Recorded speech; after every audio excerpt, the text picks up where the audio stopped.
Where are you now that I need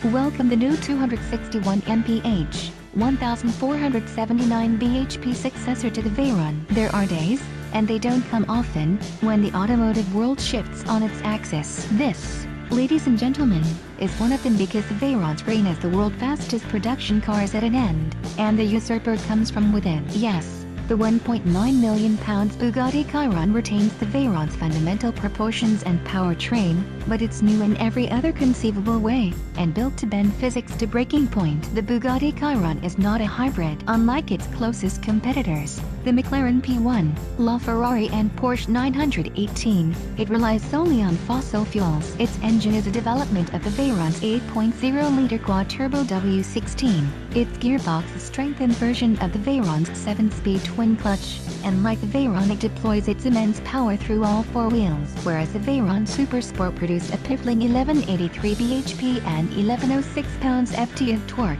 the Bugatti Chiron develops 1479 bhp and 1180 pounds-ft. Oh, and at a constant top speed the Veyron could drain its 100-liter fuel tank in 12 minutes. The Bugatti Chiron can do it in 9. Then there's the top speed, which Bugatti has limited to 261 mph, a token 3 mph more than the Veyron Super Sport. Clearly this is a game of very senior numbers, so here's some more. It will accelerate from 0-62 mph in less than 2.5 seconds, 0-124 mph in less than 6.5 and 0-186 mph in under 13.6. Take a moment to let that last one sink in. That's 2.9 seconds faster than a P1 and a second quicker than the Veyron Super Sport.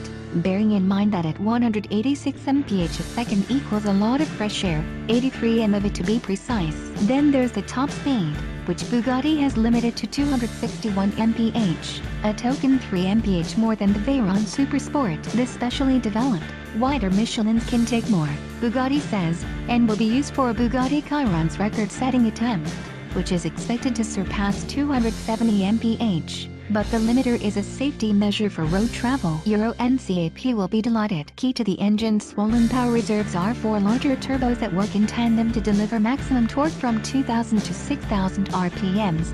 That's across 70% of the engine's full operating range. The two-stage system only calls on 2 turbos up to 3,800 RPMs to improve throttle response, and all 4 beyond that. A new titanium exhaust system helps out by reducing that pressure compared to the Veyron and houses 2 enormous catalytic converters, each 6 times the size of one you'll find in a Mondeo. There are 6 exit pipes in total, 4 sticking out the back and 2 pointing downwards to create a blown diffuser, a downforce boosting technology proven by, then subsequently banned in F1. Everything about the Bugatti Chiron's powertrain is supersized. An improved charge air cooling system means 60,000 liters of air per minute are pumped through the engine, while the coolant pump can circulate 800 liters in the same time. According to Willie Needestill, head of engineering, temperature management is one of the biggest problems. In total there are 10 radiators crammed under the Bugatti Chiron skin. With great power comes great need for big brakes, so the front and rear discs are now 20 mm larger, 2 mm thicker and made from carbon silicon carbide, a material that's both lighter and more resistant to fade. Clamping them are 8 piston calipers in the front and 6 piston at the rear. Each piston is subtly different diameter to keep brake wear even. The tires, now 14% wider at the front and 12% wider at the rear, are wrapped around larger rims, 20-inch front and 21-inch rear, and built to withstand other roadway forces. They need to be, as each gram of rubber is exposed to a centrifugal force of 3,800 G. A bigger contact patch on the road means better braking, acceleration and wet weather grip, while the updated 4-wheel drive system uses electronic dips on the front and rear axles, allowing fine control of the handling characteristics. More on that in a bit.